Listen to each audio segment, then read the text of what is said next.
Ya baik saudara, beberapa waktu yang lalu saya membuat satu video YouTube yang mengkritisi ajaran Iin Cipto.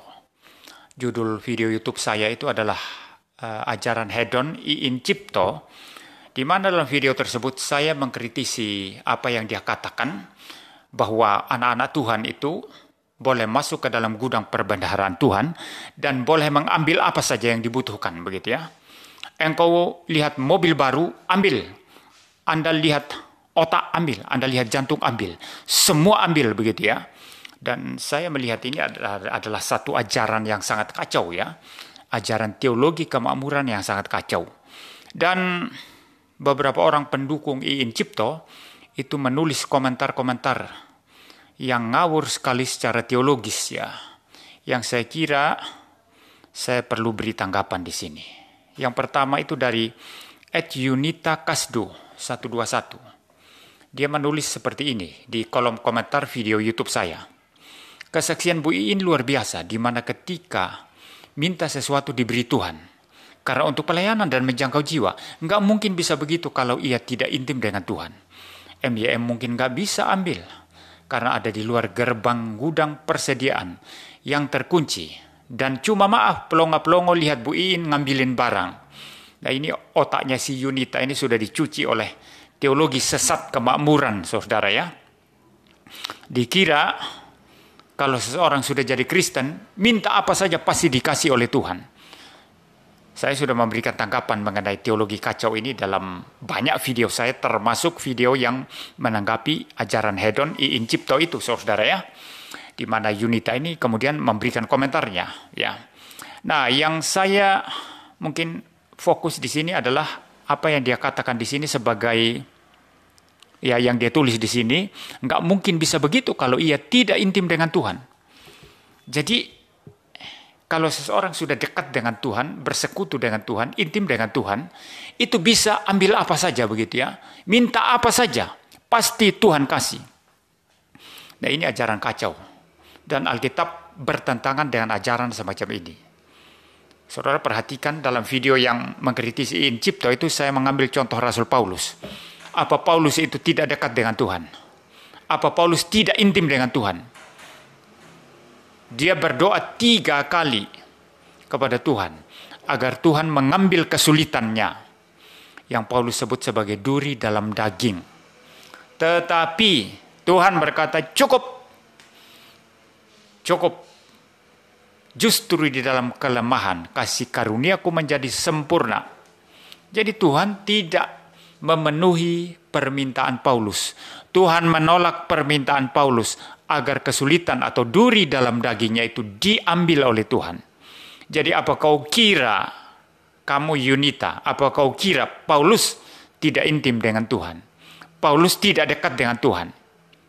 Tapi mengapa dia ditolak oleh Tuhan? Karena Tuhan berdaulat. Tidak semua yang orang Kristen minta itu Tuhan pasti penuhi. Kalau engkau mengatakan semua pasti dipenuhi, asal intim dengan Tuhan, inilah ajaran sesat. Ada banyak rasul, ada banyak nabi yang hidup miskin sampai mati. Apa mereka tidak dekat dengan Tuhan? Ya, apa mereka tidak dekat dengan Tuhan? Jadi Anda jangan memberikan komentar yang kacau sekali di sini, yang memang itu lahir dari pikiran Anda yang sudah dicuci otaknya oleh ajaran teologi kemakmuran sebagaimana diajarkan oleh Iin Cipto. Lalu saya dikatakan itu, saya hanya berada di luar gudang persediaan yang terkunci dan cuma pelongo-pelongo lihat Bu Iin ngambilin barang. Ya, jadi kau kira saya mempunyai hati sama seperti Iin Cipto atau sama seperti kamu atau sama seperti pendeta-pendeta karismatik yang rakus uang. Bagi saya, uang itu bukan segala-galanya. Harta bukan segala-galanya. Tetapi Tuhan dan firman-Nya, menjalankan kehendak Tuhan dan firman-Nya, itu yang menjadi segala-galanya. Jadi tidak peduli miskin atau kaya atau dalam keadaan apapun, yang paling penting adalah Tuhan dan firman-Nya dan menjalankan kehendak Tuhan. Sebagaimana Tuhan Yesus meringkaskan itu hukum Taurat ke dalam 2 pokok penting sekali. Kasihilah Tuhan Allahmu dengan segenap hatimu, segenap jiwamu, dan dengan segenap akal budimu. Dan kedua yang sama dan itu adalah kasihilah sesamamu manusia seperti dirimu sendiri. Ini yang namanya inti daripada iman Kristen. Jadi bukan minta-minta mobil baru, minta uang, minta apa saja. Itu ajaran sesat yang kamu percaya ini, Yunita, ya. Jadi bagi saya kekayaan rohani itu adalah kalau saya mengasihi Tuhan dengan segenap hati saya, segenap jiwa saya, segenap pikiran saya, dan mengasihi sesama saya. Yang dibuktikan oleh, ya sesuai dengan tugas saya sebagai pendeta, mengajar orang dengan baik-baik, memberitakan Injil, melayani Tuhan dengan sungguh-sungguh. Ya, saya kira itulah harta paling berharga. Paling penting, dan uang, materi itu adalah sarana-sarana untuk mendukung tujuan mulia tadi. Jadi uang bukan di atas, tapi mengasihi Tuhan dan mengasihi sesama itu di atas, dan uang melayani tujuan itu. Otakmu sudah dicuci oleh Iin Cipto dan sulit kamu bertobat ini. Tapi kalau kamu tidak bertobat, kamu jauh dari kerajaan Allah. Nah, satu lagi ini yang ngaco ini. Ini dari siapa lagi ini? Omri Sihombing. Ya, @Omri Sihombing 8370. Kalau kita berkenan di hadapan Tuhan, kita tidak miskin. Wow. Berkenan harus digarisbawahi. Lebih jauh bagi orang percaya. Kaya miskin adalah sikap hati, bukan soal rakus atau hedonis. Jadi saya pikir ada perbedaan tentang apa yang dimaksud Bu Iin dan yang dibahas Bapak Pendeta ini. Jelas Iin Cipto bicara, kita anak-anak Tuhan, kamu butuh apa ambil, Tuhan pasti kasih kok. Lalu kamu mulai berikan definisi sesuai dengan pikiranmu yang ingin memberikan justifikasi atau pembenaran terhadap Iin Cipto. Kamu ini omong kosong saja ini, si Hombing ini ya. Kamu ini omong kosong saja ya. Ya, sikap hati. Tidak bicara sikap hati Iin Cipto di sana. Ya, dia bicara klaim berkat Tuhan. Ambil jika engkau mau.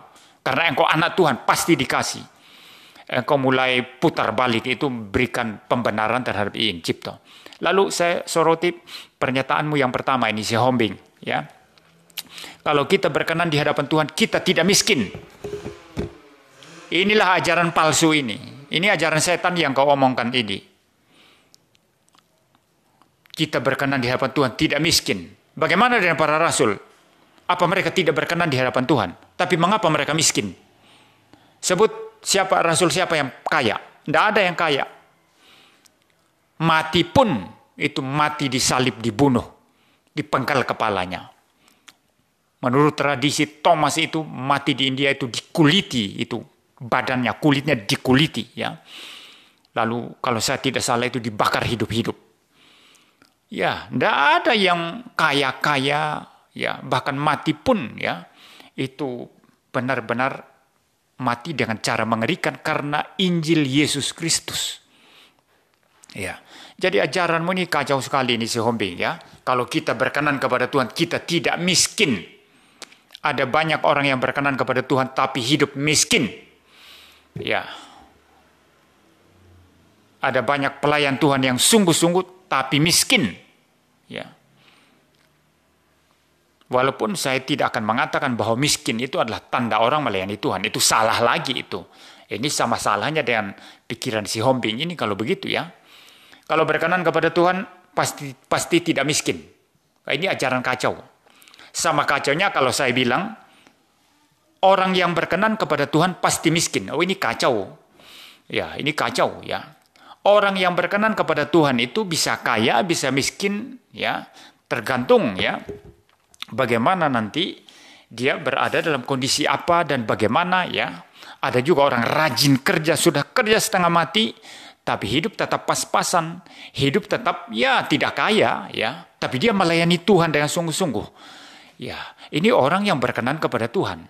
Jadi kaya atau miskin itu tidak boleh jadi indikator bahwa kita berkenan atau tidak di hadapan Tuhan. Kalau engkau menjadikan kaya atau miskin itu sebagai satu indikator, itulah kesesatan yang sangat-sangat jelas dan sangat-sangat nyata. Jadi kembali lagi pernyataan si Hombing ini yang mengatakan kalau kita berkenan di hadapan Tuhan, kita tidak miskin. Itulah perkataan yang sifatnya setanik. Mungkin satu lagi saudara ya, setelah itu cukup aja ya.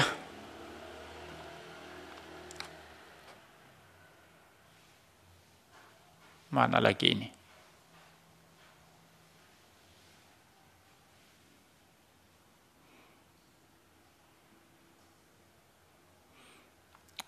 Ya, sebentar.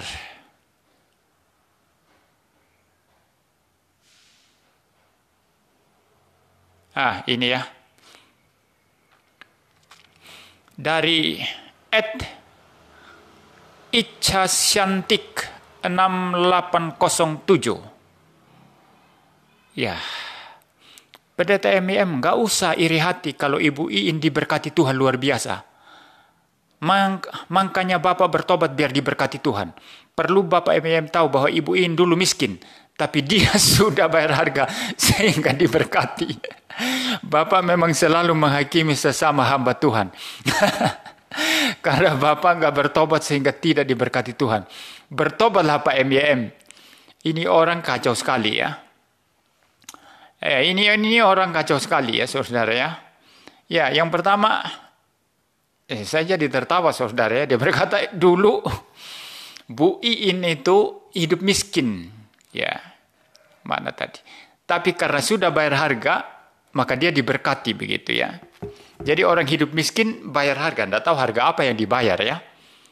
Harga apa yang dibayar ini yang kau maksud ini Ica ini ya. Namanya Ica, cantik lagi. Apa cantik benaran apa enggak cantik ini enggak. Jadi saudara dulu Bu Iin miskin katanya. Tapi karena bayar harga, maka dia menjadi diberkati ya, menjadi kaya lah begitu ya. Jadi saudara ini kemeruh namanya ini ya, apa? Sok tahu ya. Kenapa saudara? Apa dia tahu ini Iin Cipto asal usulnya seperti apa ya? Atau dia asal ngomong di sini saudara ya? Setahu saya Iin Cipto ini anaknya itu juga pengkhotbah kemakmuran ya. Setahu saya ya. Maaf saya bisa salah di sini ya. Saya bisa salah ya. Ya, tetapi setahu saya Iin Cipto ini kan anaknya pengkhotbah kemakmuran juga. Namanya Yusak Cipto kalau tidak salah. Kalau papanya pengkhotbah kemakmuran mana mungkin bisa miskin ya. Mana mungkin bisa miskin. Kan orientasinya memang kan kekayaan itu. Jadi Anda ini teliti dulu baru ngomong ya. Ya. Apa betul apa yang Anda katakan ini dulu Iin Cipto ini miskin, kemudian setelah bayar harga diberkati, maka saya ketawa tadi saudara ya. Lalu yang berikut dia bilang, Bapak memang selalu menghakimi sesama hamba Tuhan. Karena Bapak nggak bertobat sehingga tidak diberkati Tuhan. Ini kemeruh lagi. Saya tidak diberkati Tuhan, itu dalam konteks apa? Ya. Engkau mengatakan saya tidak diberkati Tuhan di dalam konteks pelayanan, di dalam konteks bahwa saya sebagai pendeta bisa mengajar dan bisa mempengaruhi orang, bisa membawakan kepada orang-orang Injil yang sejati, bisa menjadikan oleh karena anugerah Tuhan ya. Oleh karena anugerah Tuhan bisa membuat orang-orang yang tadinya sesat itu teologinya, setelah dengarkan video saya, pengajaran saya, mereka sekarang jadi kembali kepada ajaran yang sejati. Ada banyak orang yang memberikan masukan seperti itu. Ya, kepada saya entah dalam kolom komentar atau apapun. Terima kasih Pak MIM, dulu saya sesat mengikuti teologi kemakmuran. Tapi setelah saya dengarkan khotbah Bapak, pengajaran Bapak, saya berubah sekarang. Itu ada orang-orang yang kayak gitu. Bagi saya ini berkat yang sangat besar sekali. Jadi yang kau maksud saya tidak diberkati dalam hal apa? Ya, even dalam hal materi ya. Bahkan dalam hal materi, saya akui saya miskin. Tetapi orang miskin ini bisa studi di luar negeri.